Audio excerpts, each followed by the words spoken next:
કામરૂ દેશની સરહદ કહેતા કામરૂ દેશના સીમાડે ગયો ત્યાં બાબો બાળીનાથ પોતાની મઢીએ ધૂળો ધખાવીને બેઠા છે, તેની ફરતી ચૂડેલું રાહડા લે છે. ત્યાં મેલડીની પાસે કેટલા દાગીના પડ્યા, આપણી પાસે ઘરેણા હોય ને એમાં બધા રહ્યા ને એ મેલડીના દાગીના છે. ફરતી એ ચૂડેલું રાહડા લે અને કાનિયો જોગી આમ જોઈ ગયો અને કંડિયો આમ હતો ને સાહેબ, મોઢું આમ બાજુમાં લઈ જઈને કીધું માં એ બાબા બાળીનાથની સામે મઢી અને ફરતી ચૂડેલું રાહડા લે. અને તેથી કાનિયા જોગીને માતા મેરડીએ કીધું કાનિયા થડકતો નહીં, બીતો નહીં, ધીમે ધીમે એ ડગલે ડગલે મને મેલડીને યાદ કરતો કરતો બાબા બાળીનાથની મઢીની બાજુમાં જા. કાનિયો જોગી કે પણ મારી આટલી બધી ચૂડેલું મને ભરખી જાય છે કે દીકરા તારે નથી જોવાનું.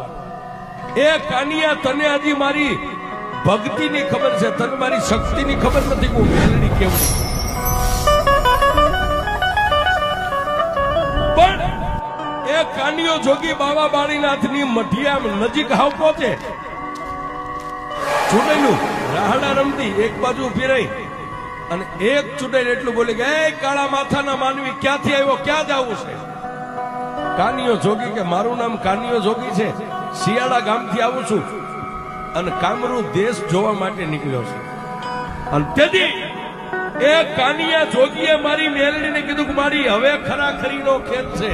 અને તેથી માતા મેલડી એટલું બોલી કાનિયા એક હાથે કંડિયો પકડ અને એક હાથે નીચે નમીને હાથમાં એક મુઠ્ઠી ધૂળ આમ ભરી મારી મેલડીનું નામ ચૂડેલનું જે ટોળું ઊભું ને એની સામે જય મેલડી કરીને આમ ધૂળનો કાગળ તારા હાથમાંથી ધૂળ છૂટે અને તો બધી ચૂડેલું ને એ સીમાડાની માથે ધરતીમાં નો ઉતારી દઉં.